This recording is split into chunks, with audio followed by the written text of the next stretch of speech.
Welcome to Meena twins kitchen. இப்போ நம்ம என்ன பார்க்க போகிறோம்னா ஒரு சின்ன ஈவினிங் ஸ்நாக்ஸ்.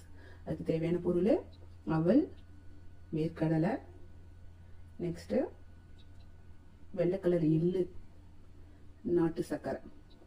இது 4 தான். சிம்பிளாக இதை வச்சு ஒரு சின்ன ஸ்நாக்ஸு பசங்களுக்கு ஈவினிங்கில் கொடுக்க ஈஸியாக செய்யலாம்.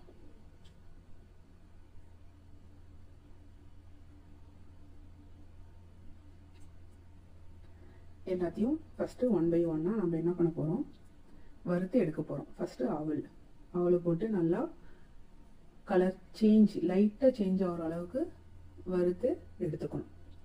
நல்லா வறுப்பட்டதும் நெக்ஸ்ட்டு வேர்க்கடலையும் நல்லா வறுத்து எடுத்துக்கணும். நல்லா ப்ரௌன் கலர் ஆகிற வரையும் நல்லா வறுத்து எடுத்துக்கணும். நெக்ஸ்ட்டு வெள்ளை எள்ளு சீக்கிரமாகவே வறுப்பட்டும் அழகாக வெடித்து வரும். அந்த டைமில் நம்ம எடுத்துக்கலாம். ஓகேவா? நெக்ஸ்ட்டு வறுத்தது எல்லாத்தையும் எடுத்து ஒரு பிளேட்டில் ஆற வச்சுட்டு அதுக்கப்புறம் மிக்ஸி ஜாரில் போட்டு அது கூட நாட்டு சர்க்கரை போட்டு அரைச்சி எடுத்தால் சூப்பரான அவல் உருண்டை ரெடி. இதை கண்டிப்பாக ட்ரை பண்ணி பாருங்கள். பசங்களுக்கு பிடிச்ச ஸ்நாக்ஸாக இருக்கும். கண்டிப்பாக மஸ்ட் ட்ரை. தேங்க்யூ.